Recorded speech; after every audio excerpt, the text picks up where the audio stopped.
The Mafia boss's son spat at all the nannies, but kissed this maid.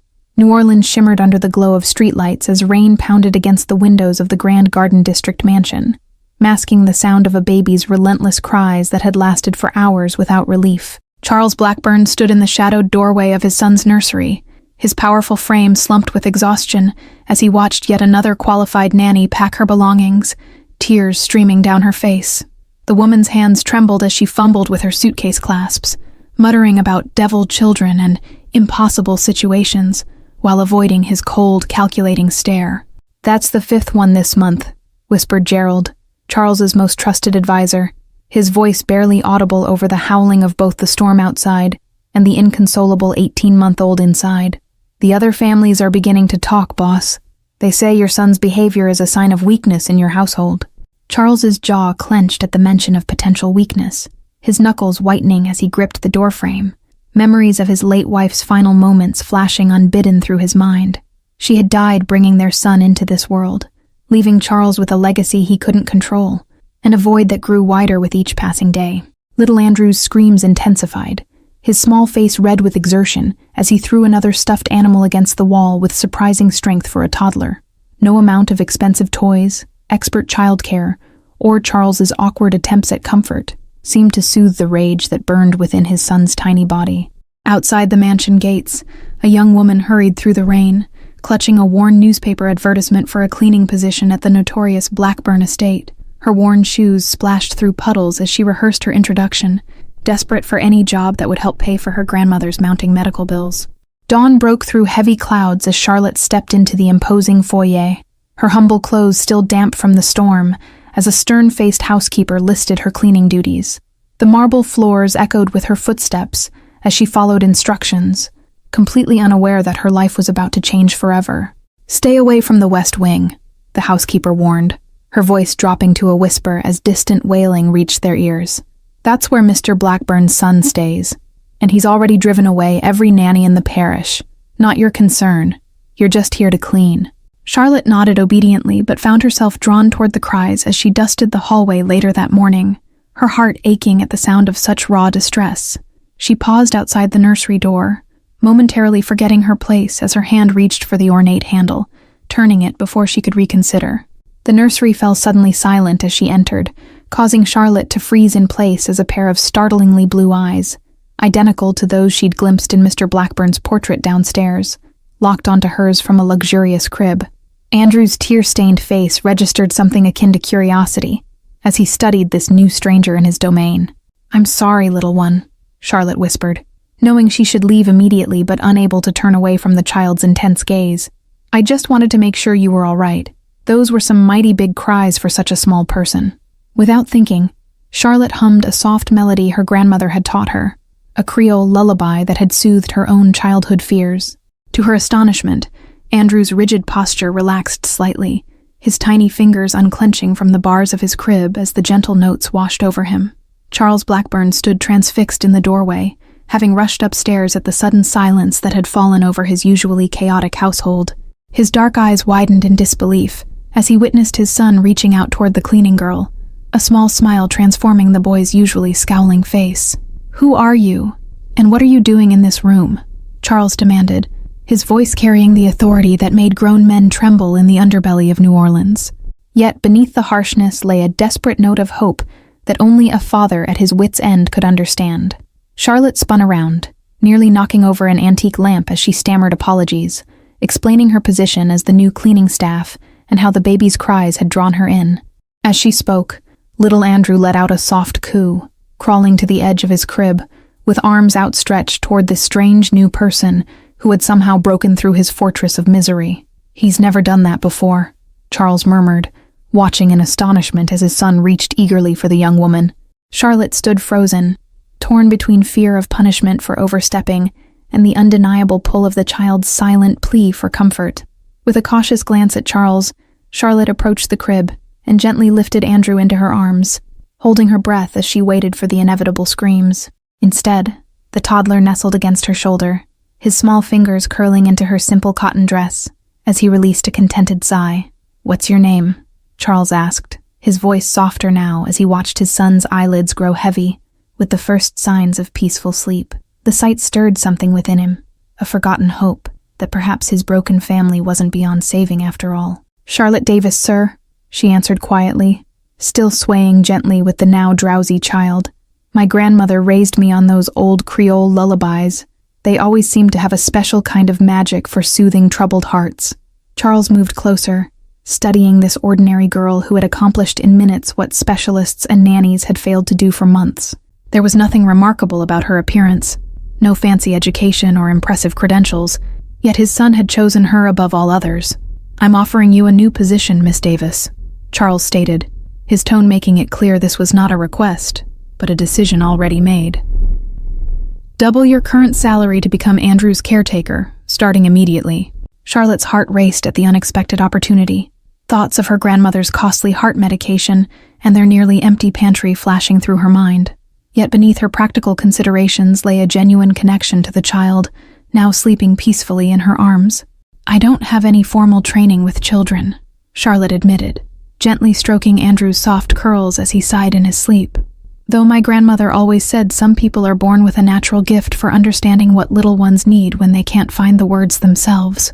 The morning light streamed through parted curtains as Charles observed this strange tableau, his fearsome reputation temporarily forgotten as he witnessed his son's first peaceful moments since birth. His business associates would never believe the notorious Charles Blackburn could be rendered speechless by something so simple as a sleeping child. A subtle change transformed Charles's usually intimidating presence as he stepped forward to brush a gentle finger across his son's cheek. "Whatever magic you possess, Miss Davis, I'm willing to pay handsomely for it, provided you understand that accepting this position means absolute loyalty to this household." The unspoken implications hung heavy in the air between them, a reminder of exactly who Charles Blackburn was, and the dangerous world he commanded beyond these nursery walls. Charlotte knew the rumors, everyone in New Orleans did, about his business dealings and the power he wielded with ruthless precision. Gerald appeared at the doorway, his expression shifting from surprise to calculated assessment as he took in the scene before him. "Boss, the gentlemen from the harbor have arrived for your meeting," he announced, his gaze lingering curiously on Charlotte and the sleeping child. "Tell them to wait," Charles replied without taking his eyes off his son, a decision that would have been unthinkable mere hours ago. "Miss Davis and I need to discuss the terms of her new employment as Andrew's nanny. This takes precedence." Charlotte felt the weight of her decision as she followed Charles to his study, still cradling the sleeping toddler against her chest. The ornate room with its leather-bound books and subtle hints of dangerous business ventures painted a stark contrast to her humble upbringing and simple values. "There's something you should know," Charlotte said softly as she settled into a chair across from the imposing desk. "I care for my grandmother who suffers from hypertension. I'll need to make arrangements for her care if I'm to live here." Charles nodded thoughtfully, tapping his fingers against the polished mahogany desk as he considered her words. "Your grandmother can move into the carriage house at the edge of the property, close enough for you to visit, yet separate from the main household affairs." Relief flooded Charlotte's face, quickly replaced by wariness, as she realized how easily this powerful man could rearrange lives to suit his purposes. She wondered what invisible strings might be attached to such generosity, even as Andrew snuggled closer in his sleep. "Why does he respond to me?" Charlotte whispered, voicing the question that hung between them. "Surely you've had qualified nannies with years of experience trying to connect with him." A shadow passed across Charles's face as he rose from his desk, moving to a cabinet where he extracted a silver-framed photograph hidden behind stacks of documents. "His mother had the same gift for Creole lullabies," he said quietly, placing the frame before Charlotte to reveal a beautiful woman with Andrew's eyes. Charlotte gasped softly at the resemblance between mother and child, understanding blooming as Charles continued in a voice rarely heard outside these private walls. "Marie was from the 9th Ward. We met when I was handling business there. Fell in love despite the complications it caused in my world." The photograph captured a laughing woman in a garden, her hands resting protectively over a pregnant belly, blissfully unaware of the tragedy that would soon claim her life. Charlotte felt the weight of this shared grief as Andrew stirred slightly in his sleep, his small hand reaching up to touch her cheek. "The pregnancy was difficult from the start," Charles continued, turning to gaze out the window at the garden his wife had once tended. "Complications during delivery took her from us. Sometimes I think Andrew somehow knows, feels the loss even without understanding it." Outside the study window, rain began to fall again, gentle drops that traced patterns down the glass like tears too long held back. Charlotte rocked Andrew gently, humming the lullaby once more, as she observed the tension in Charles' shoulders, the grief he kept locked away from his dangerous world. "Children understand more than we give them credit for," Charlotte offered softly, years of helping her grandmother raise neighborhood children informing her words. "Perhaps he's not angry, just lost and looking for someone who reminds him of what he's missing." Charles turned, studying Charlotte with new intensity, as thunder rumbled in the distance. "You remind me of her, not in appearance, but in spirit," he admitted, vulnerability showing through the cracks of his carefully maintained facade. "That kindness is rare in my world." A knock at the door broke the moment, Gerald appearing with an apologetic but insistent expression. "The harbor matter can't wait any longer, boss," he stated firmly, his eyes conveying the urgency that Charlotte could not understand but Charles immediately recognized. "We'll continue this discussion later," Charles told Charlotte, his business mask sliding back into place as he straightened his tie. "Gerald will show you to the nursery suite. Consider it yours now, as Andrew clearly won't tolerate being separated from you." Charlotte watched him transform before her eyes, the grieving widower vanishing beneath the calculated exterior of a man who controlled half the city's underworld. She wondered which version was the real Charles Blackburn, and whether either could be trusted with her future. 3 months passed with remarkable transformation in the Blackburn household, Andrew's tantrums giving way to giggles and babbling attempts at words. Charlotte had settled into a routine of morning walks through the garden, afternoon naps, and evenings spent teaching Charles how to connect with his son. Charlotte's grandmother, Mrs. Davis, had moved into the carriage house as promised, her wise presence a calming influence during weekend family dinners that had somehow become a tradition. Her health had improved with proper medication and less stress, her sharp eyes missing nothing as she observed the growing connection between her granddaughter and the formidable Mafia boss. "He looks at you the way the moon gazes at the stars," Mrs. Davis commented one evening as they sat on the porch, watching Charles push Andrew on a newly installed garden swing. "Be careful, child. Men with power see the world differently than we do." Charlotte dismissed her grandmother's concerns with a gentle laugh, though her heart fluttered traitorously whenever Charles entered a room. She told herself her feelings were merely gratitude for his generosity, for the security he provided, for the way he was slowly learning to be a father. Late one night, as Charlotte tiptoed from Andrew's room after settling him with a story, she noticed a sliver of light beneath Charles' study door, and muffled voices raised in urgent discussion. Against her better judgment, she paused, the unmistakable tension in Charles's tone holding her in place. "The Calloway family is making moves along the riverfront," a gruff voice stated, one Charlotte recognized as belonging to Hector, Charles's security chief. "They're saying the Blackburn operation has gone soft since you've been playing house with the nanny and your kid." Charles's response came as a low growl, a reminder of the dangerous man who existed beneath the increasingly gentle father Charlotte had come to know. "Anyone who mistakes my family priorities for weakness will regret that miscalculation very quickly," he replied, ice-coating each syllable. The word family echoed in Charlotte's mind as she hurried back to her room, conflicting emotions swirling through her chest. She had never deluded herself about Charles's business dealings, yet somehow the reality of his world had remained at a comfortable distance, until now. Morning arrived with unexpected visitors, 2 men in expensive suits who eyed Charlotte with open curiosity as she entered the dining room with Andrew perched on her hip. Their conversation with Charles halted abruptly, leaving an uncomfortable silence broken only by Andrew's cheerful babbling.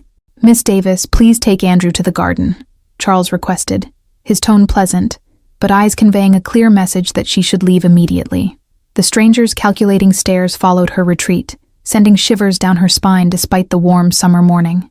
Later that afternoon, while Andrew napped, Charlotte found herself drawn to Charles's study, seeking answers to questions she wasn't sure she should ask. The room stood empty, but a folder lay open on the desk, photographs spilling across the polished surface. Surveillance images of her and Andrew in the park, at the local market, outside her grandmother's church. Her hands trembled as she examined the images, each one dated and annotated with comments about their routine, their vulnerabilities, their patterns of movement.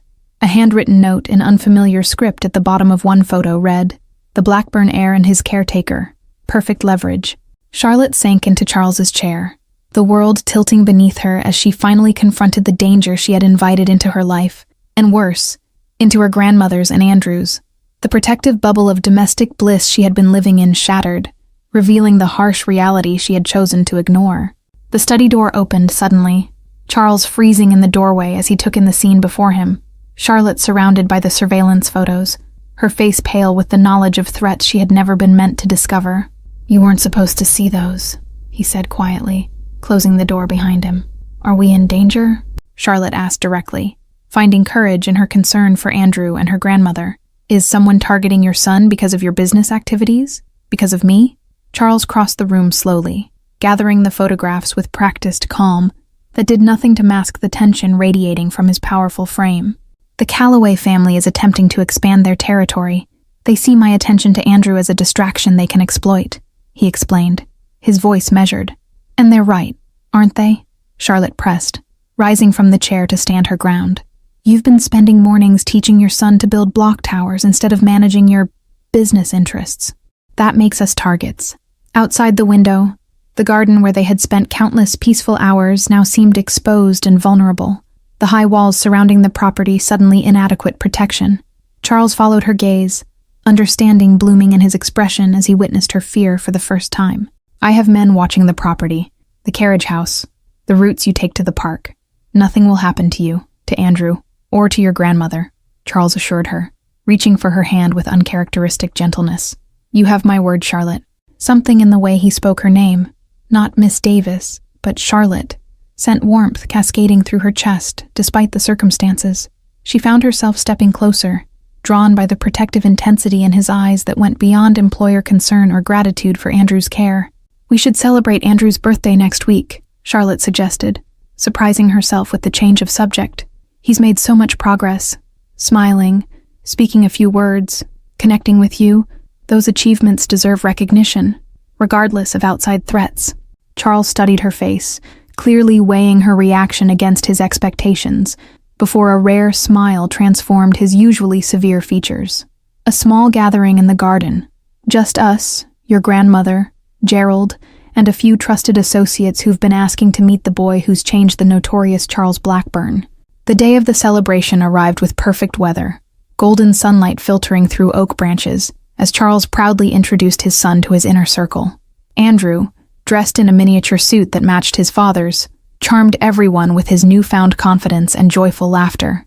Charlotte watched from the refreshment table, her simple blue dress a stark contrast to the expensive attire of Charles's associates' wives, who regarded her with thinly veiled curiosity. She felt the weight of their assessment, the unspoken questions about her role in this household and this man's life. Mrs. Davis approached, patting Charlotte's hand knowingly as she followed her granddaughter's gaze to where Charles stood. Andrew balanced on his shoulders as he pointed out butterflies dancing among the roses. "That man may run half this city's shadows, but he looks at you like you hang the stars, child." As twilight descended, fairy lights illuminated the garden, casting a magical glow over the remaining guests who lingered over cake and conversation. Charlotte slipped away to put an overtired Andrew to bed, singing softly as his eyelids fluttered closed, his small hand clutching her finger even in sleep. She sensed Charles before she saw him, his presence filling the nursery doorway, as he watched his son drift into peaceful dreams. "You've given him something I couldn't," he admitted quietly, stepping into the room to stand beside her. Security beyond armed guards, the kind that comes from feeling truly loved. The space between them seemed charged with unspoken feelings as Charles reached out, his fingers brushing a stray curl from Charlotte's cheek with unexpected tenderness. "And perhaps you've given me something similar," he whispered, his usual commanding presence softened in the nursery's gentle glow. "Mr. Blackburn, a moment of your time," Gerald interrupted from the hallway, his expression conveying urgency that could not be ignored. Charles's hand fell away from Charlotte's face. The magical moment shattered as reality intruded once again. Charlotte remained by Andrew's crib, listening to the muffled conversation that drifted through the partially open door. Words like territory dispute, direct challenge, and immediate response required, sending ice through her veins. The contrast between the tender father of moments ago and the business being discussed made her heart ache with impossible choices. Dawn broke with commotion at the front gates, security personnel radioing frantically as a sleek black car parked just outside the property. Charlotte watched from Andrew's window as Charles strode across the lawn to meet 3 men in expensive suits, their body language conveying challenge rather than respect. Andrew sensed the tension, clinging to Charlotte's neck as she tried to distract him with breakfast and toys, all the while straining to understand the raised voices from the garden below. Glass shattered somewhere in the house, followed by hurried footsteps, and the unmistakable sound of Charles barking orders to his security team. Gerald appeared at the nursery door, his normally composed face lined with concern as he gestured for Charlotte to follow. "Mr. Blackburn wants you and Andrew in the safe room immediately. Don't stop for anything. Just come now," he instructed, already reaching for the child. Deep beneath the mansion, past hidden panels and reinforced doors, Charlotte found herself in a surprisingly comfortable apartment, stocked with supplies and equipped with surveillance monitors showing every angle of the property. Andrew explored the new space with curious delight, unaware of the danger that had prompted their hasty relocation. "The Calloway family has made their move," Charles explained hours later as he joined them, his knuckles bruised and a fresh cut above his eye betraying the confrontation that had occurred. "They've demanded territory concessions and offered an alternative arrangement that I've refused to consider." Charlotte settled Andrew with blocks in the corner before turning back to Charles, her heart racing at the barely controlled fury in his expression. "What alternative arrangement?" she asked, though something in his eyes told her she already knew the answer to her question. Charles paced the confined space like a caged predator, power radiating from his tense shoulders as he struggled to maintain control. "They suggested a traditional alliance, a marriage between our families that would end the territory dispute and unite our operations under shared leadership." The implications hung heavy in the air between them, Charlotte's mind racing to understand the politics of a world so foreign to her own upbringing. "And you refused because," she prompted, her voice barely above a whisper, as Andrew happily stacked blocks, oblivious to the adult conversation. "Because I don't make decisions based on threats," Charles snapped, his temper flaring briefly before he regained control, softening as he noticed Andrew's startled expression at his raised voice. "And because there's only one woman I would consider bringing permanently into this household, into my son's life." Charlotte's breath caught as Charles crossed the room to stand before her, his expression transformed by vulnerability she had glimpsed only in rare, unguarded moments. "The Calloways have given me 24 hours to reconsider their offer before they escalate this conflict," he continued, taking her hands in his. "I need you to take Andrew and your grandmother to my property in the countryside until this situation is resolved," Charles instructed, his thumb tracing circles on the back of her hand. "I can't focus on eliminating this threat if I'm worried about your safety here in the city." Charlotte pulled her hands away, surprising herself with the strength of her resistance. "Running away solves nothing," she argued, years of watching her grandmother stand firm through hardship, fueling her courage. "Andrew needs stability, not another disruption to his finally peaceful life." "This isn't a negotiation, Charlotte," Charles countered, authority creeping back into his tone as he straightened to his full height. "The arrangements have already been made. You'll leave tonight under cover of darkness with my most trusted security detail." A memory flashed through Charlotte's mind, her grandmother's words about men of power seeing the world differently, as she recognized the impossible position in which she now stood. "And what happens when this conflict is resolved?" she asked quietly. "Will there not simply be another family, another threat, another reason to hide?" Charles fell silent, the truth of her words striking a chord he couldn't easily dismiss. Outside their safe room, his empire teetered on the edge of war, while inside, a simple nanny questioned the foundations of the life he had built with such calculated precision and ruthless determination. "Give me until morning," Charlotte requested, gesturing toward Andrew who had fallen asleep amid his blocks. "Let me think about what's best for him, for my grandmother, and then I'll tell you my decision." Night descended on the safe room, Andrew sleeping peacefully in a makeshift bed while Charlotte sat beside him, watching the rise and fall of his little chest. On the monitors, she could see Charles in his study, surrounded by his lieutenants as they planned strategies she didn't want to understand, for battles she wished weren't necessary. Morning arrived with Charlotte's decision already formed in her heart, though she knew it would not be easily accepted. She found Charles in his study, dark circles beneath his eyes, evidence of a sleepless night spent securing his business interests while his personal world hung in uncertain balance. "I won't run," Charlotte stated simply, standing tall despite the intimidating surroundings of Charles' power center. "Andrew deserves stability, and I refuse to teach him that fleeing is the answer to life's challenges. That's not the man I want him to become." Charles's expression darkened, hands braced against his desk as he processed her defiance. "This isn't about teaching life lessons, Charlotte. This is about survival." he growled, frustration evident in the tense line of his shoulders. "The Callaways won't hesitate to use you and Andrew to hurt me." Before Charlotte could respond, Mrs. Davis entered the study without knocking, her dignified presence commanding attention despite her small stature. "My granddaughter has always been stubborn when she believes she's right," she commented, moving to stand beside Charlotte with quiet solidarity. "Mrs. Davis, with all due respect, you don't understand the danger," Charles began, only to be silenced by the elderly woman's raised hand, and knowing smile that suggested she understood far more than he realized. "I was married to a man who worked the docks when the Irish and Italian families were carving up this city," she revealed, surprising both Charlotte and Charles with this glimpse into her past. "I know exactly what kind of danger follows men in your position, Mr. Blackburn." The revelation hung in the air as Charlotte processed this unknown chapter of her grandmother's history, the unspoken reason behind her cautionary words about powerful men.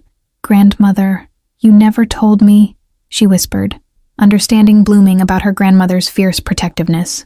"Some stories wait for the right time to be told," Mrs. Davis replied, her weathered hand reaching for Charlotte's. "My Jonah chose family over power when faced with a similar choice. That decision gave us 30 beautiful years together instead of a life looking over our shoulders."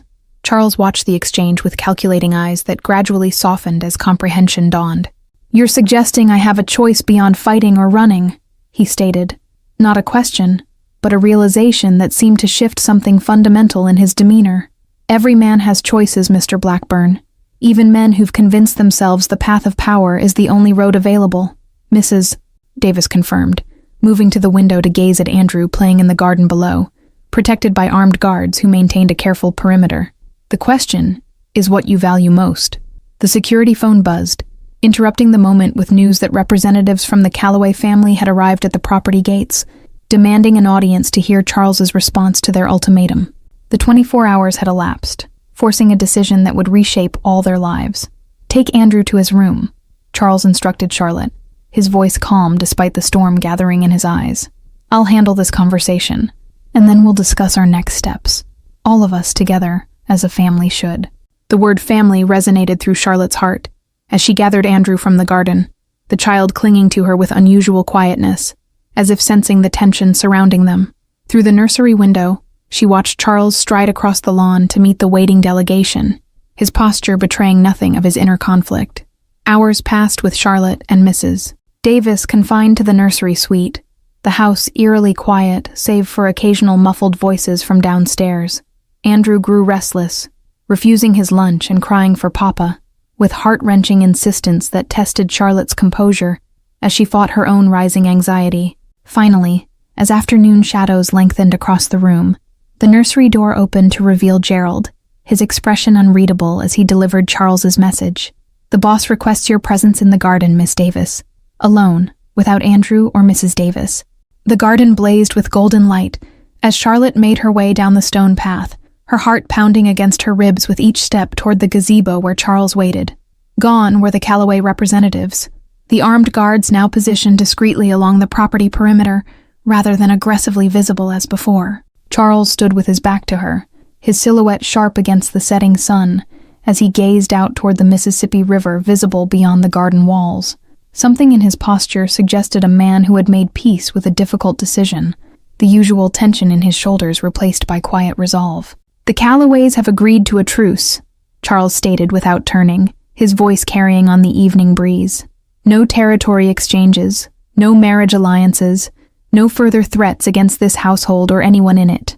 Charlotte approached cautiously, relief battling with suspicion at this too-perfect resolution. "What did it cost you?"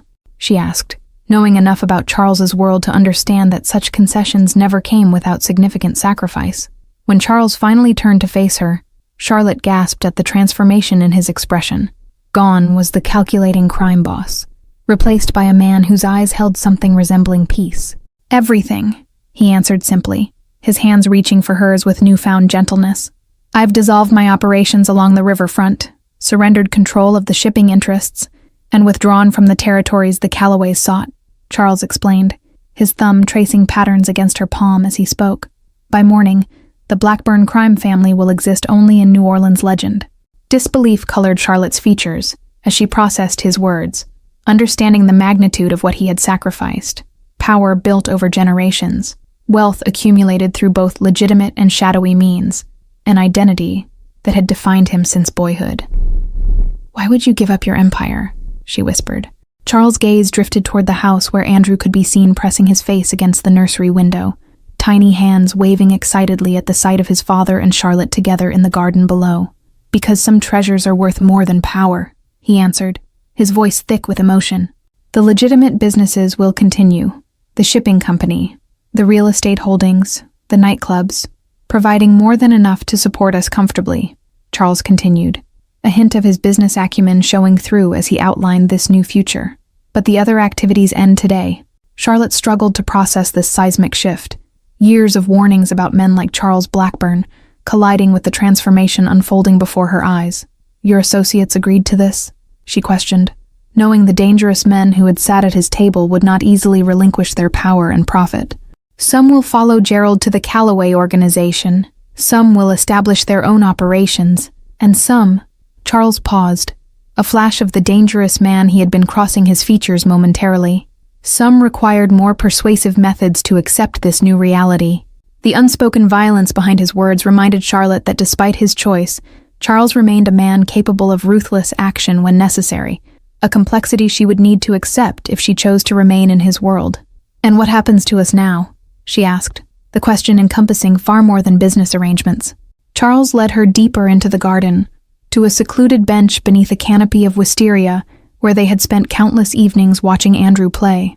"That depends entirely on you, Charlotte," he said, lowering himself to one knee in a gesture that stole her breath. From his pocket, Charles withdrew not an ostentatious diamond as might be expected from a man of his wealth, but a simple band of twisted gold holding a small pearl, delicate, unique, and somehow perfectly suited to the woman he addressed. "I'm asking you to help me build something better than what I'm leaving behind." Charlotte's hands trembled as Charles continued. His usually commanding voice softened with vulnerability she had glimpsed only in rare, unguarded moments with Andrew. "I'm asking you to be my wife, Andrew's mother, and the heart of a family built on something stronger than fear or power." 3 months later, the Blackburn mansion hummed with activity as caterers arranged flowers and musicians tuned instruments in the garden where Charles and Charlotte would exchange vows at sunset. The transformation of the property matched the change in its owner. Security remained, but the oppressive atmosphere of danger had lifted like morning fog from the Mississippi. Andrew toddled through the garden in his miniature suit, practiced at carrying the small pillow that would bear their rings during the ceremony. At nearly 2 years old, his vocabulary had blossomed under Charlotte's constant care, his favorite phrase now a delighted "our family" that never failed to bring tears to Charles's eyes. Mrs. Davis supervised the preparation of traditional New Orleans cuisine for the reception, her health flourishing in the months since the confrontation with the Callaways. She had moved from the carriage house into the east wing of the mansion at Charles's insistence, her wisdom becoming the foundation upon which this new family built their daily life. Charlotte stood before her bedroom mirror, fingertips tracing the delicate lace of her grandmother's restored wedding dress as she contemplated the journey that had brought her to this day.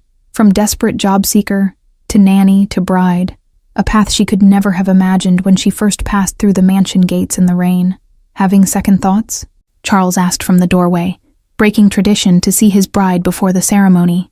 His reformed business practices had softened the hard edges of his personality, though Charlotte had come to appreciate the strength that remained, now directed toward protecting their family through legitimate means. Charlotte turned, heart swelling at the sight of him watching her with unconcealed adoration. "Only thoughts about how fortunate Andrew is to have a father brave enough to choose love over power," she answered, crossing the room to straighten his tie with familiar tenderness.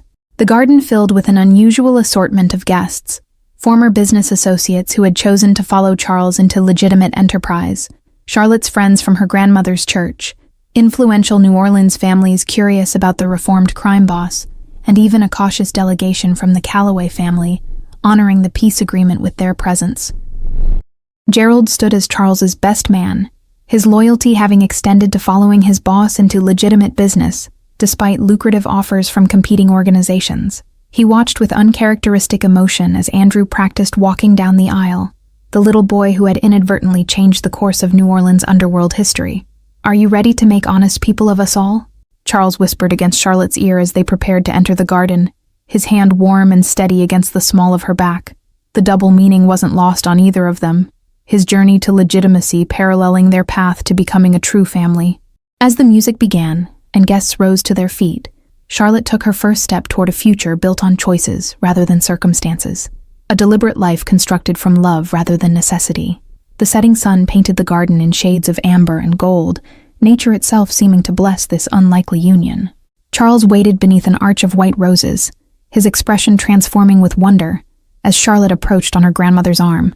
Andrew broke protocol to run to them halfway down the aisle, tiny hands reaching up until Charles lifted him to complete their journey together, father, son, and bride approaching their future as one. "I never believed in second chances," Charles spoke softly as they exchanged vows beneath the New Orleans sky, his voice carrying to those gathered closest to them, "until a simple lullaby and a woman brave enough to see beyond my reputation showed me that even the darkest paths can lead to light." The gathered guests watched in respectful silence, many of them witnesses to Charles's former life of intimidation and power, now seeing him transformed by love. Even the Callaway representatives exchanged meaningful glances, perhaps wondering if their own futures might hold possibilities beyond the endless cycle of territorial disputes and violence. A flock of white doves released at that moment circled overhead, their wings catching the last golden rays of sunset, a surprise arranged by Mrs. Davis, as a symbol of the peace that had finally settled over their lives. Andrew pointed skyward with delighted laughter, his innocent joy a reminder of why Charles had chosen this new path when standing at the crossroads of power and love. Charlotte's voice remained steady despite the tears glistening in her eyes, as she promised to stand beside him through whatever challenges their future might hold. "Not as the man you were, nor the man others expected you to be, but as the father and partner you choose to become each day," she vowed, her words an acknowledgement of the transformation they had witnessed in each other. Their first dance as husband and wife drew applause from even the most skeptical guests, Charles moving with unexpected grace as he held Charlotte close, whispering promises against her hair, while Andrew clapped delightedly from his grandmother's arms. The boy who once rejected everyone, now surrounded by a family created through choice rather than blood. As evening deepened into night, lanterns illuminated the celebration that continued long after Andrew had fallen asleep in his grandfather Gerald's arms, a symbol of trust that would have been unimaginable months before. Charlotte found Charles at the garden's edge, gazing toward the city lights with a contemplative expression that drew her to his side. "Any regrets about leaving your empire behind?" Charlotte asked, genuine curiosity in her voice as she slipped her hand into his, the gold band on her finger catching the moonlight. His answer came without hesitation, his arm drawing her close against the evening chill. "How could I regret trading fear for this?" Charles replied, gesturing toward their home where Andrew slept peacefully, where Mrs. Davis had found renewed purpose, where their future stretched before them unburdened by the shadows of his past. Some empires are built on power, but the strongest are built on love. Thank you all for following this story. If you're enjoying it, write in the comments where you're watching from, and don't forget to like, subscribe, and share the video, as your support is important for me to continue here.